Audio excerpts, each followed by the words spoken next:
All right, ladies and gentlemen, I have 1 p.m. So I am going to call the meeting of this House Education Committee to order. I'm just going to need to ask for a little bit of understanding today as I am remote. And we are going to do our best to deal with Zoom and the challenges that may present to us. So the biggest thing is I know there's probably a delay between the room and the Zoom. So with that in mind, if you don't mind, just try to end your sentences and stop so that we're not talking over one another. We have a number of people who are here today to speak to the bill. And my hope is that we're going to give Representative Cantrell time to present the bill. We will then take questions from the committee. Then we will allocate time accordingly to allow everyone to who is here to sign up to speak to the bill. So with that in mind, I'm going to call on my good friend and the newest grandfather in the room. Very proud to say that Chris Irwin has a new member of his family, a new grandchild, and would love to call on Chris to open us in a quick word of prayer. Absolutely. Thank you, Mr. Chairman. But what an exciting day it is for us. Looking forward to getting a new child out of the hospital and bringing her home. So thank you for that recognition. Please bow your head. Dear Heavenly Father, thank you for the opportunity to serve you. Thank you for your wisdom and your guidance that you show us every day. Allow us to make good decisions and to move our school systems forward, to move our state forward and this country forward, Lord. We ask all this in your precious name, Jesus Christ. Amen. Amen. Thank you, Representative Irwin. With that, I would ask for Representative Cantrell to join us at the podium. And I have asked him to walk us through the changes that he's made. So in order to be respectful of time and all those who want to speak, Cantrell, the podium is yours to explain the changes.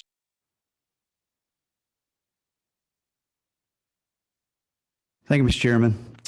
Yeah, I'm not going to rehash the whole bill again, but based upon the feedback that we received from the hearing last week, I have made several changes. Before I talk about that, I want to say one thing about just the strategy behind advocacy for or against this bill. I know most of us received hundreds of emails last night that were of the form variety. And I don't know who is telling advocacy groups that this is a good strategy, but I highly recommend against it. I think you need to rally your troops that if they care enough about a issue, they should care enough to write a personal email. So I spent about 4 hours last night interacting with people who were sending me these form emails. And what's funny about it is that some of them choose to go rogue and go off script. And so I just wanted to read one email to you from one of the folks that responded to me last night. Well, they didn't respond. This is the initial email. It says, Wes Cantrell, as a Georgia resident, teacher, parent, and grandparent, I support the right of parents to choose where children go to school, shop for their family, and to have free speech. I believe individuals are smart enough to make their own decisions. I believe as a teacher, I am educated enough to know better than to let others tell me what to say to my representatives. I do oppose, in all caps, the mindless blanket statement that the Georgia Association of Educators wanted me to send to you all. I hope you all have a blessed week. And I hope that illustrates, for those who are in the room to advocate in either direction, just at least from this legislator's perspective, even when you get a form email that agrees with your position, it's when you get hundreds of them, it's very irritating. And I know a lot of my colleagues tell me they tend to go in the other direction when they get blasted with all these form emails. So that's just a word of personal privilege there before I present this bill. After the feedback from last week, I did make several changes to the bill. There seemed to be a lot of concern about accountability. I think the bill addresses that adequately, but in order to address the concerns of those who express that concern, I have added language to require an annual audit of the program and the schools that participate. I also, based upon feedback from one of my colleagues, I've added a description for the parent review committee to make sure that it's an eight parent committee, and four of the parents would come from districts that are over the average in enrollment, which is about 10,000, and four would come from districts that are under the average, which is 10,000. So we'd have some diversity, at least of the districts that these parents came from. I also have decreased the cap by half. Instead of half of 1% annually, it's 0.25% of 1%, which is around 4,300 students. So if we were to pass this legislation, we would only help about 4,300 kids across our state. The cap would then increase by 0.25% each year until in 10 years it would cap out at 2.5% total. We also added a per district cap to protect. There was some concern that a bulk of the kids might come from one district. So that cap is set, we cut it in half as well. And in the smaller districts, if they're under the 10,000, under the state average of around 10,000 in enrollment, they would get as a district cap, they would get the overall cap of 0.25%. So we made that lower for them because of concern that in a smaller district, it makes a bigger impact. I've had lots of discussions with Vice Chair Irwin, and he brings a real good superintendent perspective. And based upon conversations with him, I've changed the funding formula. Actually, this is back to how I had it before, but the funding now will be the actual amount of state money that's dedicated for that particular student, not using a state average. It would be the actual amount for that particular student in that district, and that would come after the 5 mil share has been taken out. So to mitigate a little bit of the impact, especially on our donor districts. So I'm trying to think what else I need to tell you guys about it that I didn't tell you last week. We're talking about a bill that creates a personalized education plan account, which would represent the actual amount from the state for that student's education. The locals would keep the local funding, and the any federal funding that applied, they would keep that portion. So it's about 54% is a state portion, and typically about 47% is the local and federal portion. A lot of conversation about funding on this. Seems like every bill we do down here comes down to the money. And, you can look at it however you want to look at it. But I just know that this General Assembly, I've been very proud of our General Assembly and the way that we have appropriately funded education, especially in the last 4 years. I've advocated for fully funding QBE in all 7 years that I've been here. We actually did fully fund QBE in my 4th year, did it again the next year, would have done it again this coming year, except for COVID. We cut across the board as precautionary, 10% cut across the board. We restored 60% of that cut. So it's only a 4% cut. But then the CARES money came in at a higher value than that 4% cut. So we're actually over fully funding QBE. This next year, the CARE money is coming in at $1.7 billion. We'll be under by $383 million again. So you're actually going to be over about $1.3, $1.4 billion over the fully funding of QBE. We also raised teachers' pay. We gave teachers a bonus this year. We added security measures. We've done, I think the track record of the General Assembly in the last 3 or 4 years when it comes to education is unquestioned. Now, as far as funding.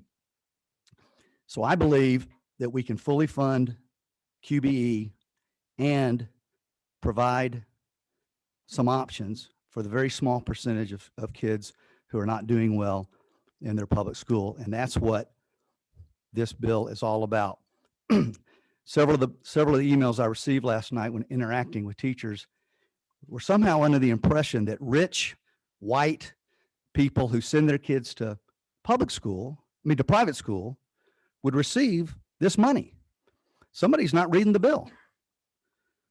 Let's talk again about who the bill applies to. If you're in private school, you're not eligible for this bill. If you're homeschooled, you're not eligible for this bill. You have to be enrolled in a public school. The first priority is for families that are low income, 200% of the poverty level or below. That's roughly $50,000 for a family of 4. Students who are in or adopted from foster care. These kids have been moved around enough. They need some stability. Kids who are from active military families, same thing. Kids with a disability and an IEP. And then kids who've had the unfortunate experience of being in a district that has refused to follow the science and has not opened up their schools for face-to-face instruction for at least a semester. We're not talking about a day here or a day there. We're talking about a district that closed its doors for at least a semester. Now, could a district justify that? Maybe. That's not the issue here. The issue here is the kids. Because even if you can justify closing the school, I can't justify not giving kids who do not learn well virtually another option, especially when we've already funded them. So that's what this is about, is helping the kids who are less fortunate. They're trapped in a cycle of poverty and a education strategy that's not working for them for whatever reason, and it's giving them a simple opportunity to have an option. Last thing I'll say, and then I'll turn it over to, because a lot of people here want to speak and they deserve the right to speak. But I'll say, since 2018, we have this General Assembly has increased the funding for public education by 26%. 26%. There's no other area of our budget that has increased that much. In 2003, Georgia and Florida were very similar in their academic standing. Florida had an average rank when you take 4th grade reading and math, 8th grade reading and math, the gold standard of test. Florida was 36, Georgia was 40. Very similar.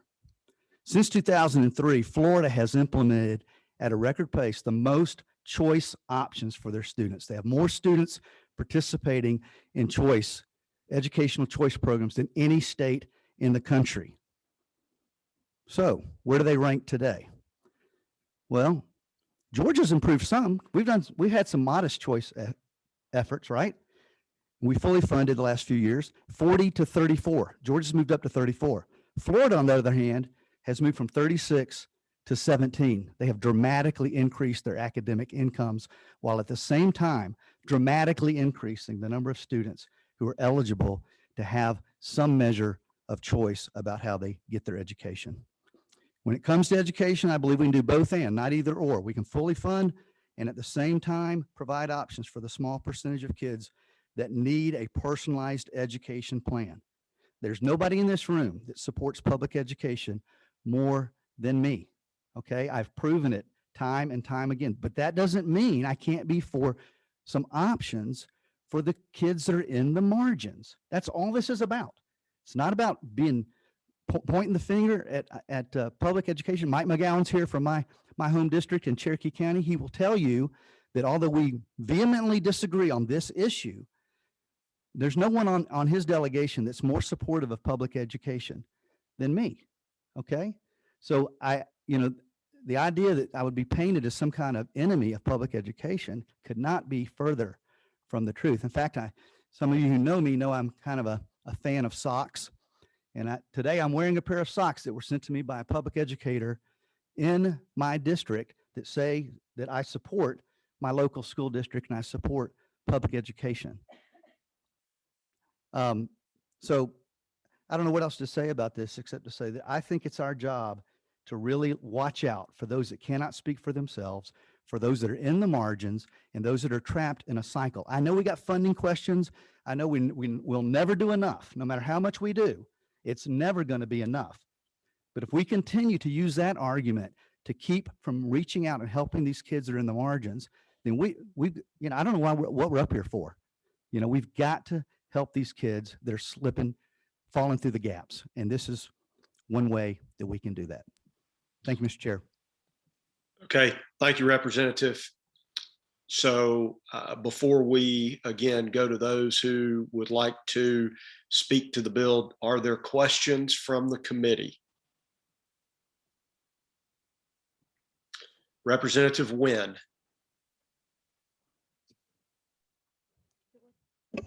Thank you, Mr. Chair. Representative, so we're having a lot of conversations about school funding. And so I do want to talk about a few things related to that. So as you stated, we have funded the QBE formula twice, but 2 times in the last 19 years. And in that, we haven't even started having a conversation about updating the QBE formula to make it more equitable. And so even with the restoration of QBE, my school district is still short $7.5 million. On the CARES funding, that money is allocated specifically to address pandemic-related issues. So in my school district, these are some of the things that CARES funding was used for. It was devices for students. We know a lot of students weren't equipped to learn at home. It was equipment for teachers to make sure that they could instruct at home through a virtual method. It was PPE, HVAC filter systems to make sure the air quality was better for teachers who were returning to the classroom. And then one of the biggest parts is the remediation, intervention, and academic recovery efforts that are planned both for the summer, but for the next 3 years in my district. And we know that CARES funding formula will go away. And we know that the CARES funding is addressing needs that increase through this year of pandemic. We haven't funded the transportation formula that has been underfunded. So even when we fully funded QBE, the transportation formula. Mr. Chairman, is this a question? Yes, I will be asking a question. Thank you. And we're not meeting requirements for funding 1 school counselor for every 450 students, which is a pretty low threshold. It should actually be more in line with one counselor for every 250 students. So my question is, do you have a fiscal note on this? Okay, that was quite a lead up to that question. There's no fiscal note because there's no additional cost to the state. These students are already enrolled in public school. They're already funded for, but there's no additional cost. There's cost, but it's not additional.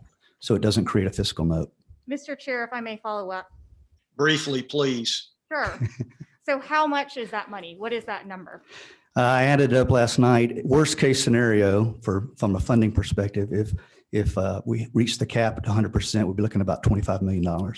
So $25 million taken away from the current funding for K through 12 public education. No, actually, what happens when a student leaves the public school, the same state funding goes away, no matter what reason they leave. If they move to Florida, they move to Georgia, move out of town, whatever they do, or if they just move into another district, that school loses the same amount of funding that they would lose if that's the way you want to look at it, that they would lose under this bill.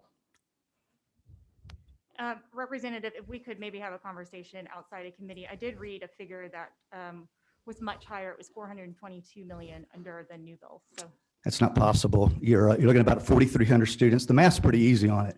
If you do 4,300 students times about 5,700, if you use the state average, about 5,700, then you come to about 24 million. All right. We have a number of members who are requesting to speak. I'm doing my best to get them in order. Floor Leader LaRicchia. Thank you, Representative Cantrell. Is it not true that on several occasions and in presenting this bill to the committee, you have repeated the number of times you have changed this bill at the recommendation of the opponents to this measure? Could you elaborate just a touch on that? Sure. I think everybody deserves a fair hearing, and if I can't make my case, then I'm in the wrong business. So I met with the superintendents, the school board association, several teacher groups, Gale, I can't remember all the groups. I've had multiple long phone conversations with superintendents, teachers, principals, et cetera. Knowing all the while that at the end of the day, they're not going to support this bill. But in their defense, they were very reasonable in what they were and the things they were asking me to look at. And so to my knowledge, I could be wrong. They can correct me if they're in the room. But to my knowledge, every single thing they asked for, apart from dropping the bill altogether, was I've incorporated into the bill. More accountability, more transparency, lower the cap, change the funding formula. I'm just trying to help kids. And, for us to act like everything's great, and that there's some kids at this low income particularly, and the districts that are closed in our state are predominantly in minority and low income areas. So the kids who need to be in school the most in our state are the ones who are not in school. My district has been incredible. They blazed the trail. We've been open from day one, and they've navigated it like champs with all the difficulties involved. They've been heroes in all of this. So I've done my dead level best to work with every group. I think if they get to testify, I hope they'll tell you the same, because honestly, Representative Luricki, I told him, I said, if at the end of the day, you guys would get up in the hearing and say, yeah, we still disagree with this bill, but we like it a lot better than we did a few weeks ago because Representative Cantrell worked with us on the language. Madam Pro Tem.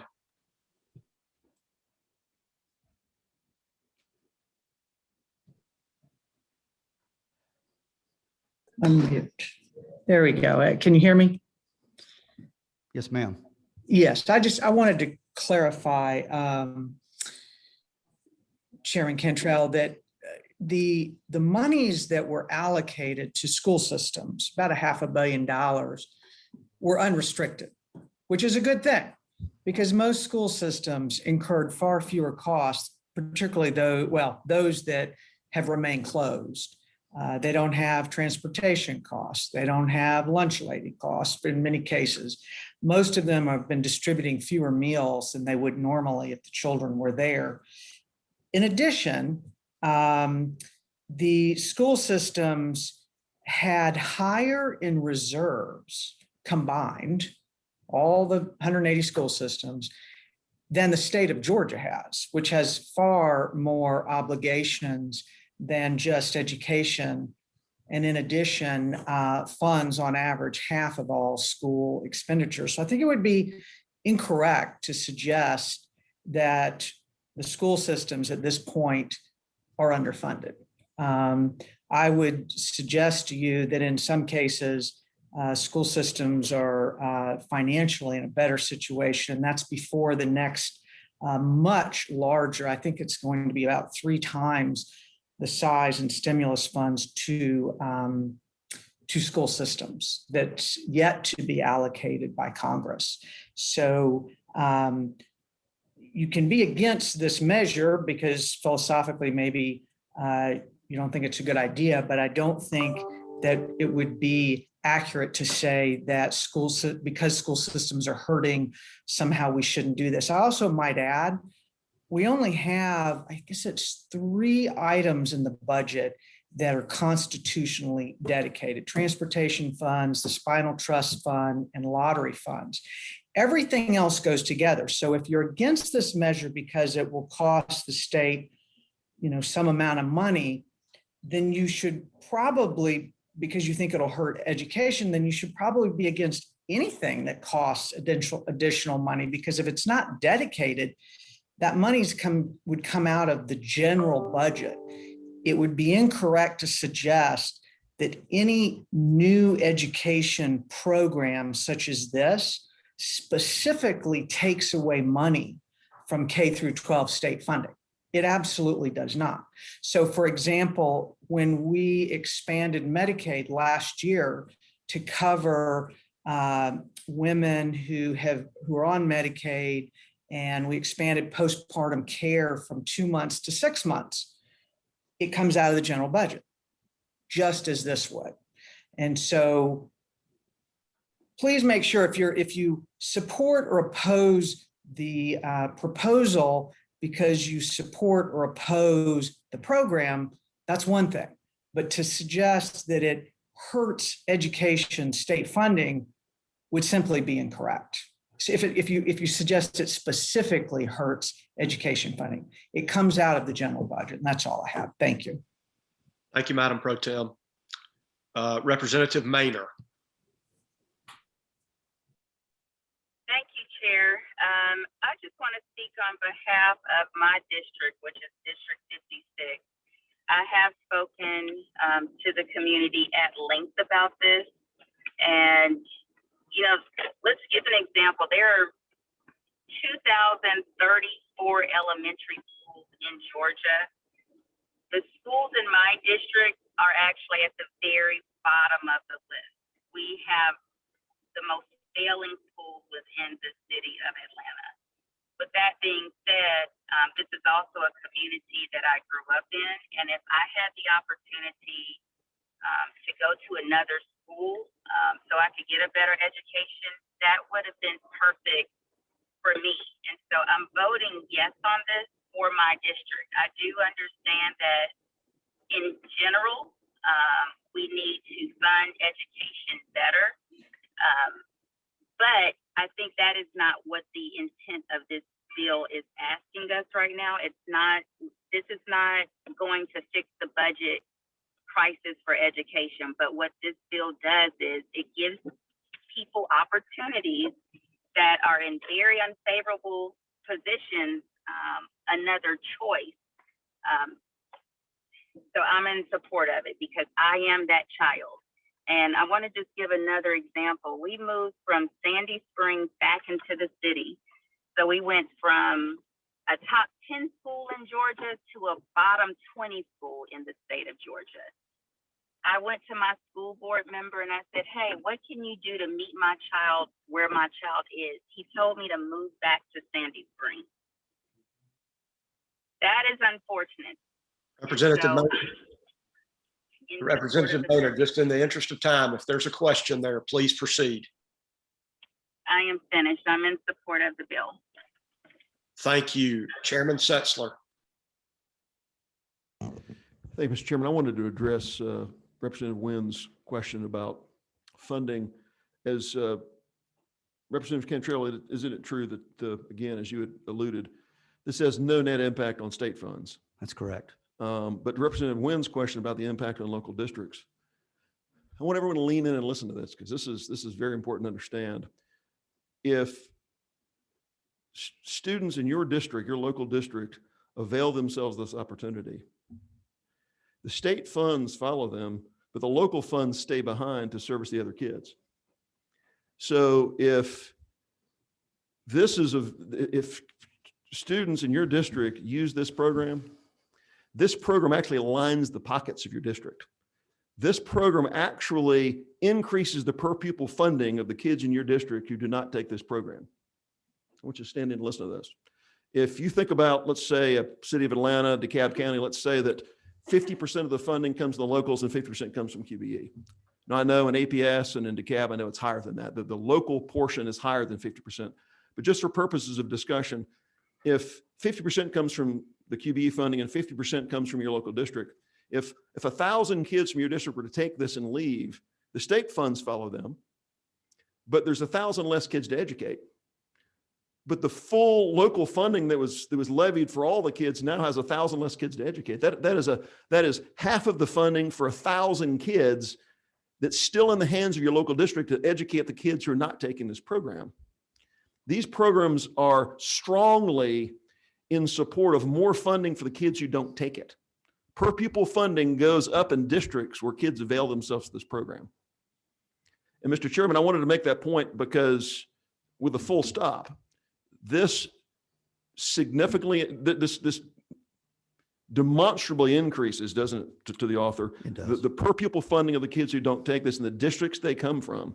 So your concerns, again, with the deepest respect for Representative Wynn, the facts are it's quite the opposite. This is actually helpful to the per pupil funding in your district if kids avail themselves of this program. That's accurate, Chairman Setzler. And I didn't cite it this time, but the last time I presented, I cited the study by Dr. Jeffrey Dorfman, who at the time was a economics professor at UGA. He is now the state fiscal economist. And he did a study of the entire state, all 159 county districts, and came up with a state average of $3,800 in surplus for every school when a student would leave to use one of these accounts. They would actually increase the per student funding by $3,800. So, Mr. Chairman, I would just conclude by asking Chairman Cantrell to kind of, based on this recognition, everybody who's listening to this, every professional organization that communicates with members, everybody here who lobbies credibly, communicate to your members, this program increases the per pupil funding for the students who do not take this. Anything other than that is an absolute factual misportrayal of the truth. And there's still perhaps other reasons to dispute this bill and not like it, but it's indisputable. This actually helps per pupil funding. And I think we can all be honest about that and clear about that. And I would call all organizations to say that clearly. That's accurate. And KSU just released a study of the SSO program that showed that last year or year before last, it saved the state over $50 million in funding because of what you're talking about right there, that every student that took advantage of one of those and left the public school, it left more money behind for the rest of the kids. Appreciate the bill, Chairman. Thank you, Chairman Setzler. Chairman Belton. Thank you, Chairman. And I do appreciate the representatives. I know you have your heart's in the right place. And in general, I like the idea of vouchers if it's a narrow voucher. And I'm concerned about the size of this. Let me ask you this. So 200% of the federal poverty level, you say is about $53,000. Is that correct? That's accurate. So the average family salary in Georgia is $62,000. So this would almost encompass half of Georgia. If they were a family of four. Okay. Follow-up question, sir? So we have 1.7 million children in Georgia, and at 0.25%, and we have $7 billion in our FTE. And I believe my figures are correct, but if you take 7 billion and you took away 2.5% of 7 billion, that'd be $175 million we're talking about. Is that correct? I'm not sure how you're working that number. So we have $7 billion in the current FTE right now. I think you're working backwards, Chairman Belton. What I would say is that the number's about $5,700 per student. Okay, $5,700. Talking about 4,300 students in the first year. So it's about $25 million. But not the, okay. And then if you went it out to 10 years and it absolutely maxed out, you'd be talking about $250,000,000. I mean, $250 million, So 250 million. If you take we have 1.7 million children in Georgia. And you take that out, it's more like 42,000 children you're talking about. After here. 10 year, at the That's 10 year right, mark. at the That's 10-year right. mark. So multiply this that is times 5,700 and you'll get your number. $175 million. Yeah, that's why I said it. I said almost $250 million at Okay, in so 10 it's- years, so if it capped out every step of the way. Yes, sir. And follow-up question, Mr. Chairman? So in this bill, the way you've got written at 2.5%, I'm not sure if it's in this or not, but if you do not fulfill the requirements in lines 87 through, I guess, 110, would it then apply to anyone else who wanted to do the program? No. Okay, So so you'd have to be in the 5 categories. The first 4 categories receive priority. And once all the requests from those 4 categories are satisfied, then the 5th category, which is the lack of face-to-face instruction for over a semester, would then be open up for the rest of. what line is that on, sir? I don't have it in front of me. I'm sorry. 108 is what Representative Evans is saying. And is there any sunset on that? The 100% instruction for for a semester? No, sir, because it's capped. Capped at what? It's capped at a participation. Yeah. So I don't want to be disrespectful, but I mean, so we're talking about $175 million that we could cap this out at. Potentially in 10 years. It's Yes, sir. already in our budget. Thank you. It's not new money. Representative Wilson, is that you? He says no. Representative Paris.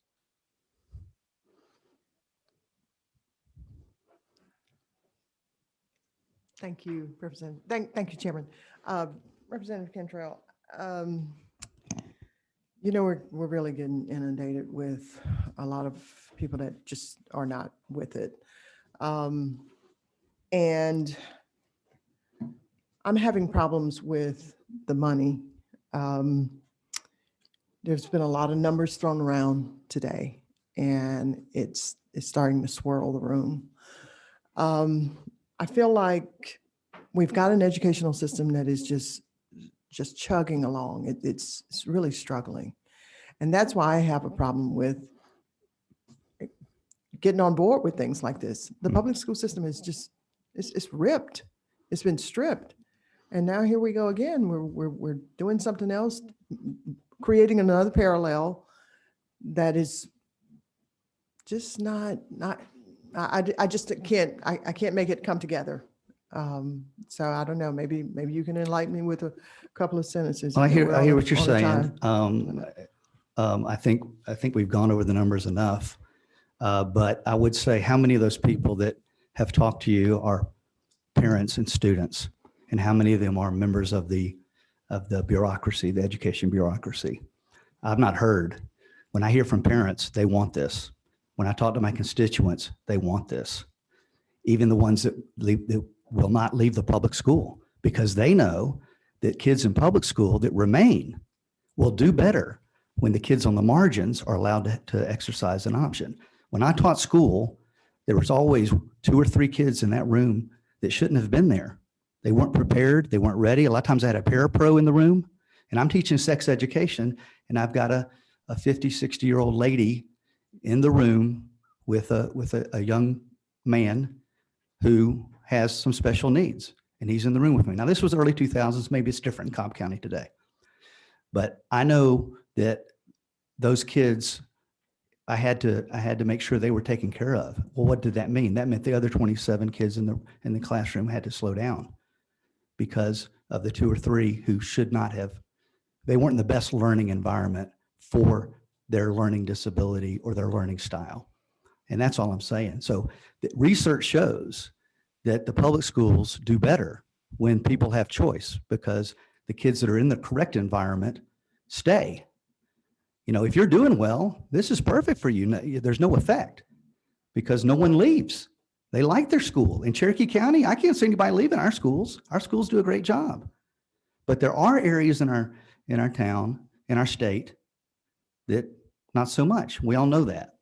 Representative. So, you know, we can keep getting what we're getting, or we can try some different things to try to improve the outcomes. All right, ladies and gentlemen of the committee, it appears that we have exhausted all the questions.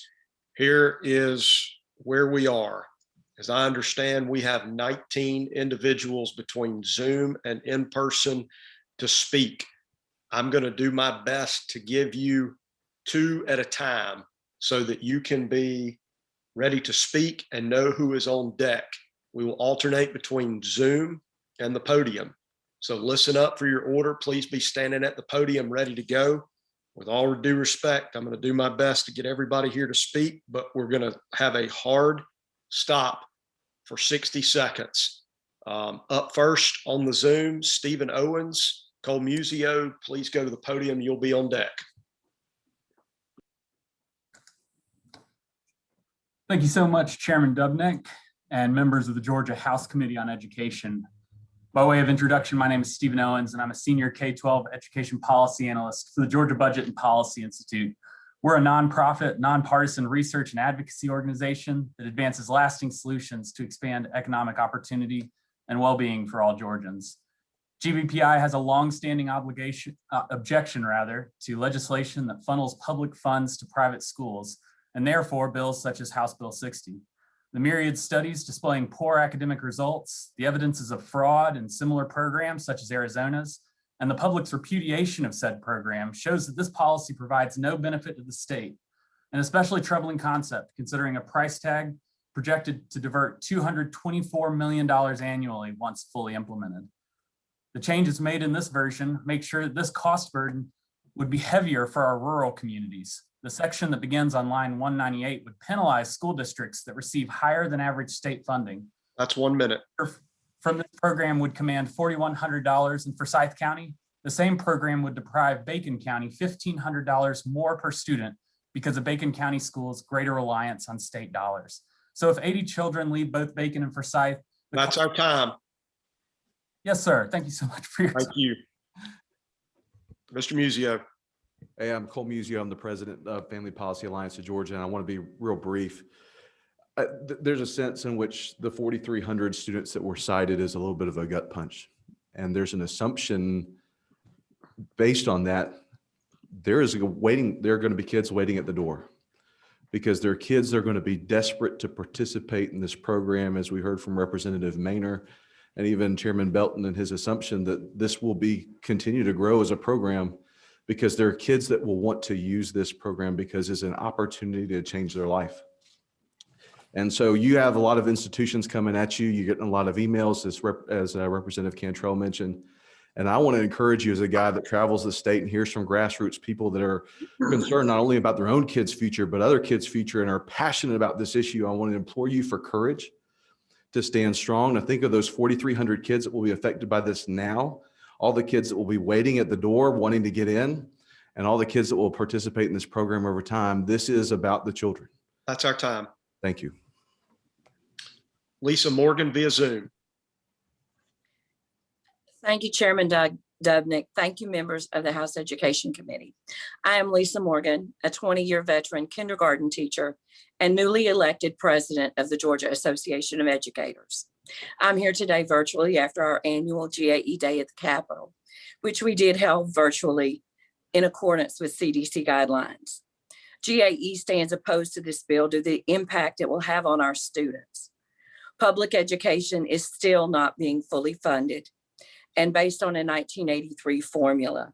Any provision that takes further funding from our students and classrooms is unacceptable.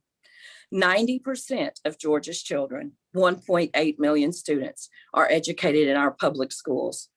Our public schools are required by the state constitution to provide an adequate education and by federal law to provide a free, appropriate education for every student.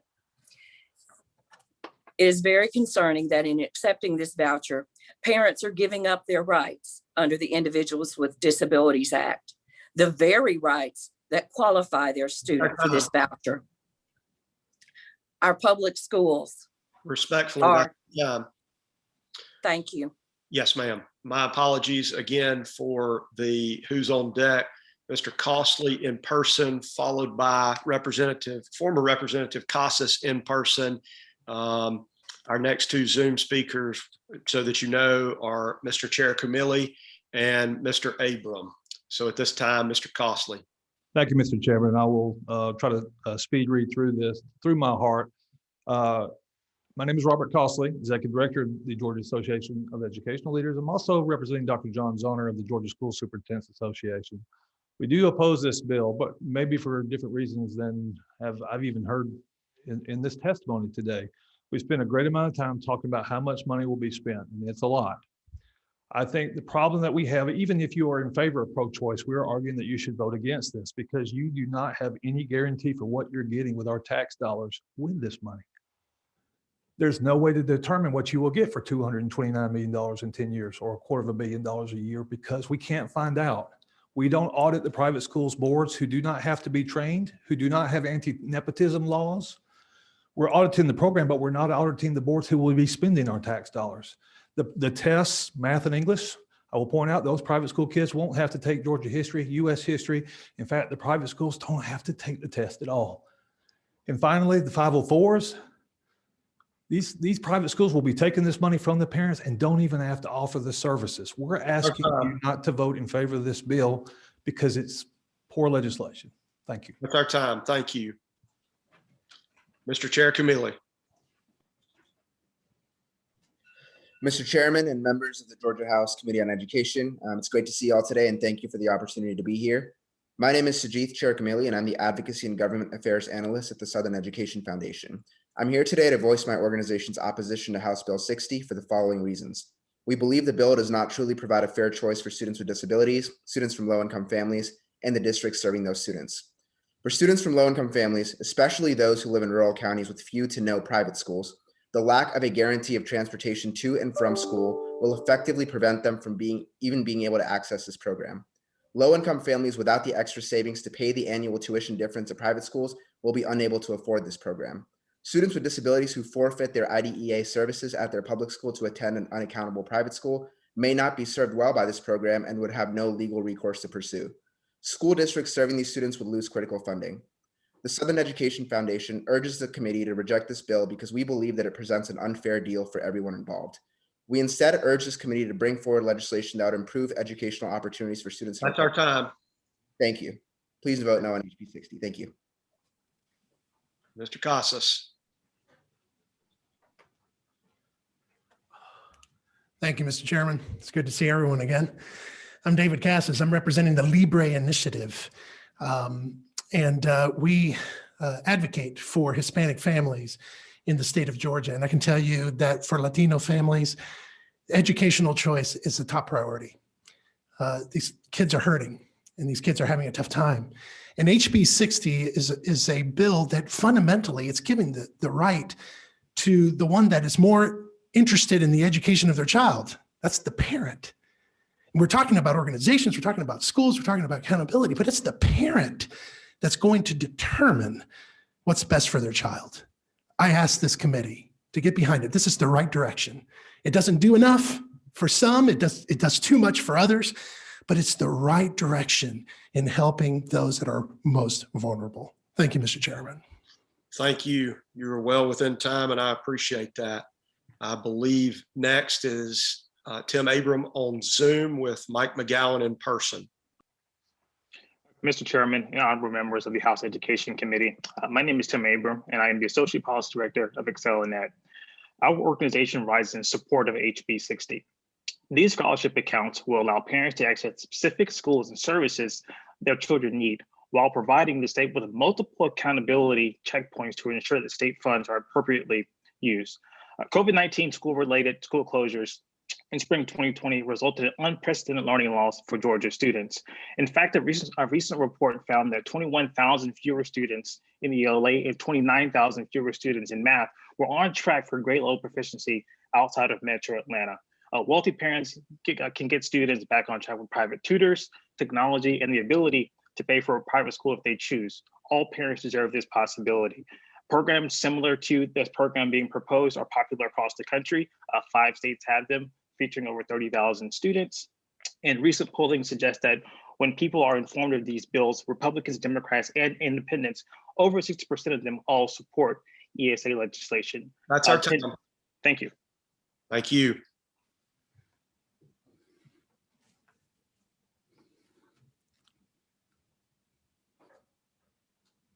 I believe we have Mike McGowan in person. Thank you, sir. Thank you for the opportunity. Thank you, Representative Cantrell. I think his description of our relationship was right on the money. We do have a difference in philosophy on this particular bill. Our school board has a position relative to that fact. I could go into everything that everybody else has already said, but I want to touch on something Representative Setzler actually spoke to.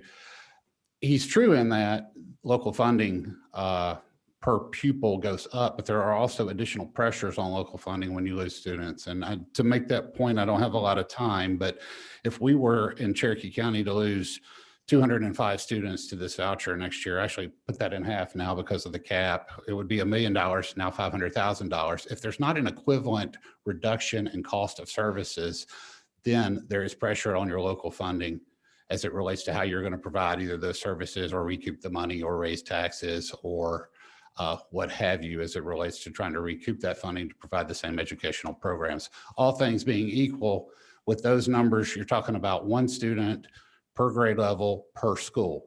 That's our time. Thank you. Thank you. Let me try to update our next speakers. And again, bear with me on names. Up next on Zoom is Karen Hallisey, and then our 2 speakers in person, Gretchen Walton and Claire Suggs. Hi, I'm Karen Halsey. I am the president of Georgia PTA, and I represent positions of Georgia PTA and our members who are from throughout the state. I want to thank Chairman Dubnik and the members of the committee for allowing us to speak. Georgia PTA has a longstanding opposition to vouchers, but I want to thank Representative Cantrell for making some changes to make this bill better in the sense that it does not take the funding as egregiously from the local school systems. We have two particular issues, and one is that under federal regulations, 504 students need to be reevaluated every 3 years, and this bill makes no provision for that. So students have given up their rights under IDEA to have those services provided, and there is no requirement to reevaluate a 504 student, even though the federal requirement does make that so. We also would ask that there is equal accountability That is our time. required of all children. Thank you. Thank you. Gretchen Walton. Good afternoon. I'm Gretchen Walton. I'm with Cobb County School District. I'm the Compliance and Legislative Affairs Officer. Representative Cantrell may have addressed some broad concerns of opponents of this bill, but specific language matters. On lines 80 to 85, students may qualify for a scholarship by having an IEP, Section 504 plan, or a formal diagnosis of one of 21 classes of conditions. The diagnosis requirements need a time frame. We suggest within the last calendar year, and licensing requirements. We suggest licensed in the state of Georgia. Additionally, it should not be an either or situation. It should be and. They need the diagnosis and a 504 plan. Just saying a student needs a diagnosis is not the same as requiring a plan. One example of why this language poses an issue is ADHD, which is listed as a category in the bill. At ADHDonline.com, families can get a diagnosis for ADHD for $149. If a student uses this scholarship for 13 years at the current average rate, they would then get around $86,000. And since there is no clause to prevent double dipping with the currently available special needs scholarship, it could be $172,000. I would gladly invest $149 today for $172,000. Thank you. Thank you, Claire Suggs. And so that we know, Scott Bierman, followed by Michael O'Sullivan in person.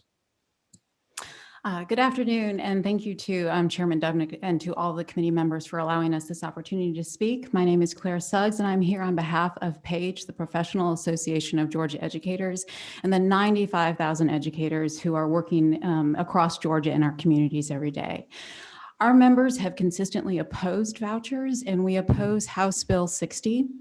We share many of the concerns that have already been raised today, concern around the fiscal impact as well as accountability and the loss of student rights.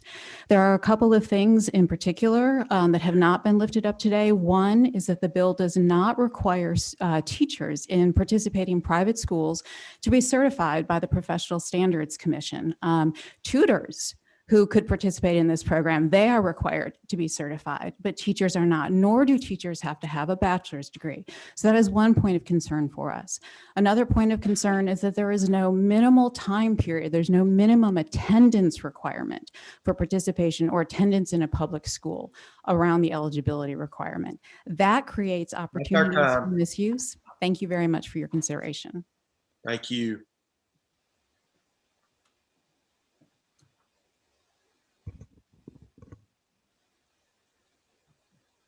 Go ahead, please. Yep. Scott Bierman with the Georgia School Boards Association. We thank you for allowing public comment today. We really appreciate it. The Georgia School Boards Association membership has a long-standing opposition to sending public money to private schools. Therefore, we must oppose House Bill 60. Now, I do want to take a moment to thank Representative Cantrell for all he's done in addressing our issues with this bill. I mean, he had us in his office to hear that, even though we told him we're going to be a firm no matter what. So we appreciate that. But unfortunately, due to underlying philosophical issues, we must remain firmly opposed to this bill and all voucher bills. Thank you. Thank you as well.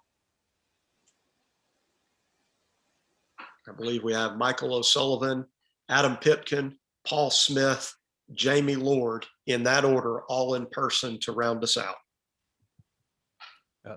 Thank you, Mr. Chairman and members of the committee. I'm Michael O'Sullivan with Georgia Can. We are a statewide education advocacy organization that stands in support of finding, identifying, and implementing policies that support the needs of students. Student-centric policies are what we believe in and how we go about our business. And we believe that students benefit when they have access to a high-quality school that meets their needs, identifies their individual needs, and meets those needs. We believe that parents are the most important decision makers in a child's life and should be empowered to choose the school that will best meet the needs of their children, and that all families deserve equal access to the excellent school that will hold high expectations for every child and invest in them in whatever way that they want to learn. Education should not be a one-size-fits-all solution. The HB 60 is a good bill because it allows each child to attend the school that works best for them. Thank you. Thank you. Exactly 1 minute. Thank you. Keep them rolling.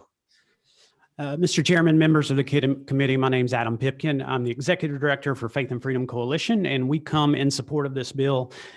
We believe this is about meeting students' needs and putting the parents and empowering parents to be in charge of their children's education. And that's all it is. Whether you certify a teacher or not, at the end of the day, the parent decides whether that child's needs are being met. If they're not going to send them to school there, or they're going to move them out. If your public school or charter school or private school is doing what it's supposed to do, then nobody will leave. Your zip code shouldn't determine your only educational option. So thank you. Hope you vote in favor of the bill. Thank you.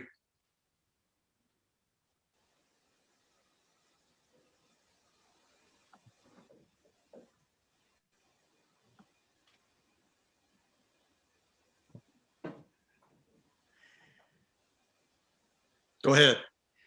My name is Paul Smith. I'm Executive Director of Citizen Impact, and I voluntarily represent the Georgia Association of Christian Schools. To be clear, I'm not a contract lobbyist. They don't pay me to represent it. But also to be clear, I don't represent all faith-based schools in the state, primarily the Georgia Association of Christian Schools. Both Citizen Impact and GACS support school choice options such as this bill.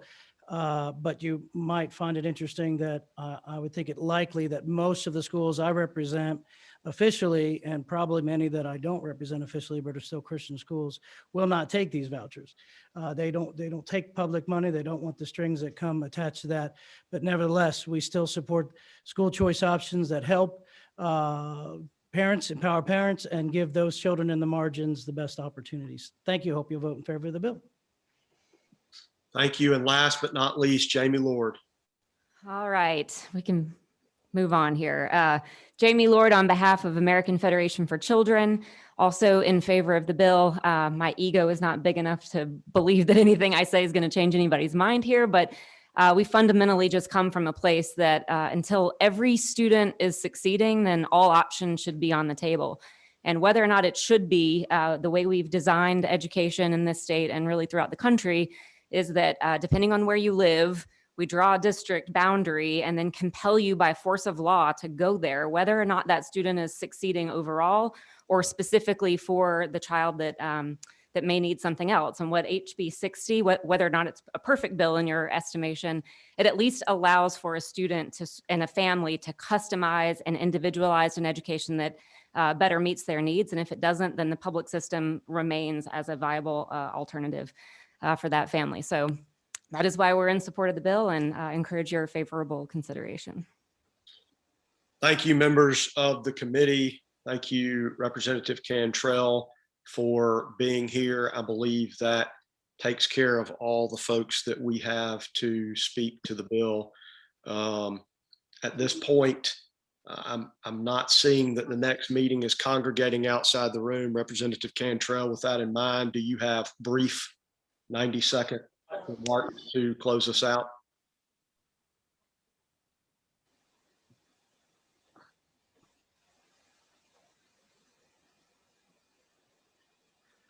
I appreciate the opportunity, Mr. Chair. I really don't have anything more to say, except that I ask all the members to favorably consider the bill. I would love your support of this bill.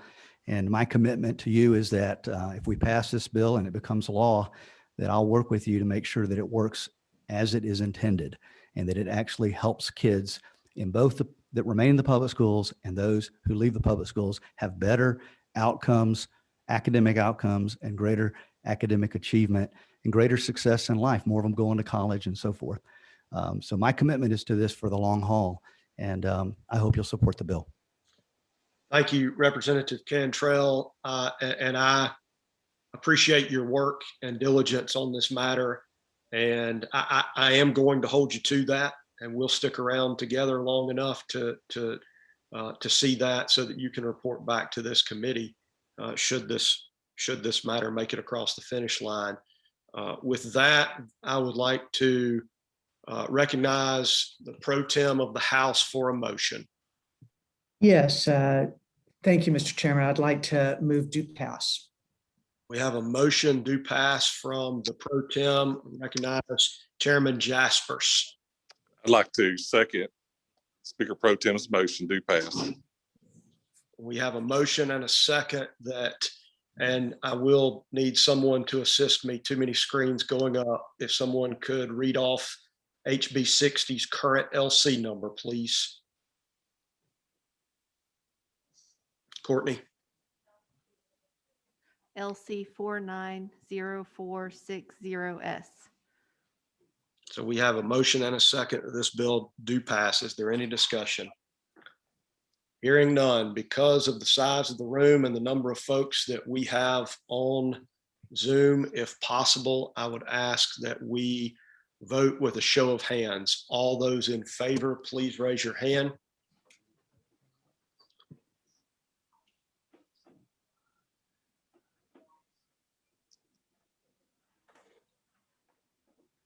Anyone on Zoom who we cannot see, please turn your camera on. Courtney, do you have that count total? Yes. Yes, sir. All those opposed, please raise your hand.